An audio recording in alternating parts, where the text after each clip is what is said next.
बोलिए जगदियां जोता वाली माता तेरी सदा की जय। या देवी सर्वभूतेषु कुष्मांडा रूपेण संस्थिता नमस्तस्ते नमस्तस्ते नमस्तस्ते नमो नमः।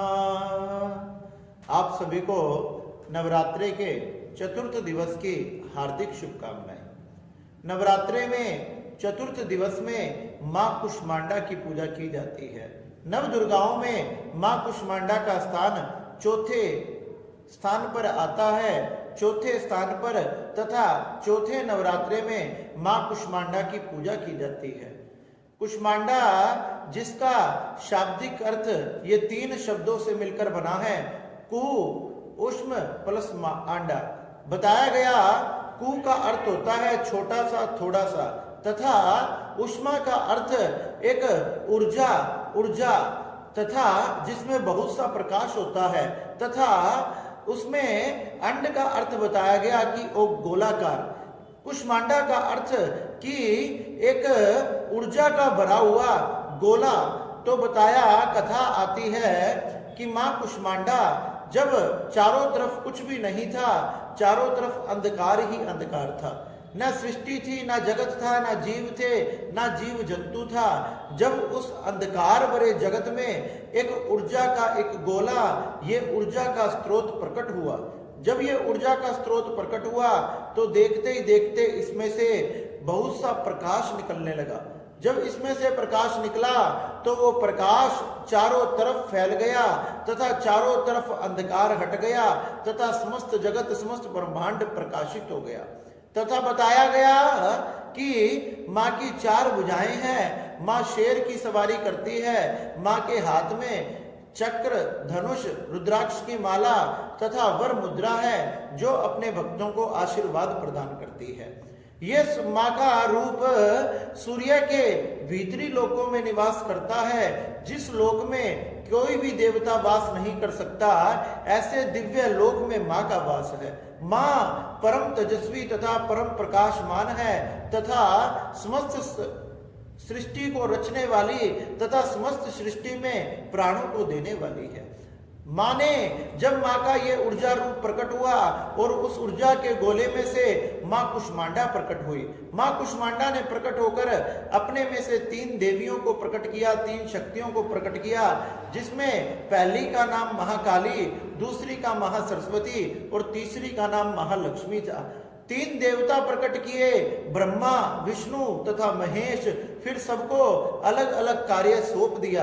ब्रह्मा जी को कहा कि आपने सृष्टि को करना है, भगवान नारायण को कहा कि आपने सृष्टि का पालन करना है, तथा भगवान श्री महादेव शिव शंकर को कहा जब सृष्टि में चारों तरफ पाप फैलने लगे, दुष्ट फैलने लगे, तो आपने इस सृष्टि का संहार करना है। इस प्रकार से तीनों देवताओं को उनको कार्य सौंप दिए तथा इस प्रकार से तीनों देवताओं ने मां कुष्मांडा को प्रणाम किया, नमस्कार किया।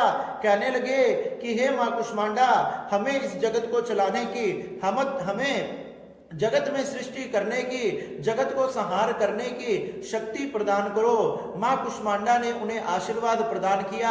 अभय मुद्रा में, वर मुद्रा में उनको आशीर्वाद देकर, उनको अनेक प्रकार की शक्तियां देकर मां ने जब अनेक प्रकार की शक्तियां उनको सौंप दी तो ब्रह्मा, विष्णु, महेश ने सभी ने सृष्टि को किया। समस्त चराचर जगत बनाया, सप्तलोक आदि बनाए, पृथ्वी बनाए, पहाड़ बनाए, नदियां बनाई। जब सारा जगत इस प्रकार से विद्यमान हुआ, ये सारा जगत विद्यमान हुआ, इसके पीछे मां कुष्मांडा का ही आशीर्वाद है। मां कुष्मांडा की नवरात्रों में चतुर्थ दिवस में पूजा करने से हमारे घर की सुख तथा समृद्धि बढ़ती है, हमारे घर का धन बढ़ता है, हमारे घर का अन्न बढ़ता है, हमारा व्यापार बढ़ता है, क्योंकि मां अपने आशीर्वाद तथा अपनी कृपा से समस्त सृष्टि को बनाती है, चलाती है, उनमें प्राण डालती है। इसलिए मां की पूजा करने से मनुष्य को मुक्ति तथा मोक्ष तथा भक्ति दोनों प्राप्त होते हैं। माँ की पूजा करने वाला शत्रुओं से आजाद रहता है, उसका किसी प्रकार का कोई शत्रु नहीं होता। माँ अपने भक्त की रक्षा करती है, शेर पर सवार होकर माँ अपने भक्तों की रक्षा करती है तथा अपने भक्तों की सभी प्रकार की मनोकामनाएं पूर्ण करती है। इस प्रकार से माँ कुष्मांडा, जिसको संस्कृत में जैसे कुष्मांड कहते हैं, जिसका हिंदी में अर्थ कुमेड़ा होता है, कद्दू, माँ को कद्दू की बलि, कद्दू आदि बड़े प्रिय हैं। माँ को लाल फूल बड़े प्रिय हैं। माँ को लाल प्रकार के फलों का भोग लगाएं, जिससे माँ सभी प्रकार की अभिलाषाओं को पूरी करती है। इस प्रकार से नवरात्रि के चतुर्थ दिवस में माँ कुष्मांडा की पूजा की जाती है, जिससे माँ अपने भक्तों के घर में कभी भी किसी प्रकार का कोई संकट नहीं आने देती और हमेशा उनकी रक्षा के लिए शेर पर सवार होकर तैयार खड़ी रहती है। इस प्रकार से हमने माँ कुष्मांडा की पूजा करनी चाहिए, उनको प्रणाम नमस्कार करना चाहिए तथा माँ कुष्मांडा को प्रणाम करके नमस्कार करके उनको व्रत को धारण करें तथा उनके मंत्र का जाप करें। ओम देवी कुष्मांडाय नमः, ओम देवी कुष्मांडाय नमः। इस प्रकार से माँ के मंत्रों का उच्चारण करते हुए माँ की आराधना को करना रहना चाहिए। नवरात्रि के चतुर्थ दिवस में इस प्रकार से माँ कुष्मांडा की पूजा करें, उनका भजन करें, उनके नामों का उच्चारण करें। बोलिए जगदियां जोता वाली माता तेरी सदा ही जय।